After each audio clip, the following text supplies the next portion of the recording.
అక్కడ వరకు కొట్టిన ఇంట్లో దాన్ని కొడుతున్న పడేసి కనపడతలేదు. ఇక్కడ కొడుతున్నారు కదా. అరే షర్ట్ ఇంకో మనుషులు కొడుతున్నారు అక్కడ. సిగరెట్ వాడు అవి అమ్ముతున్నారు కదా.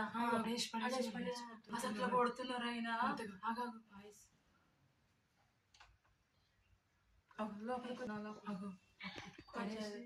ఇంట్లో కొట్టిరు పడలేదు. ఇక్కడ కొట్టేసిరు. లోపలికి వస్తుంది. కానీ కెమెరా కనబడ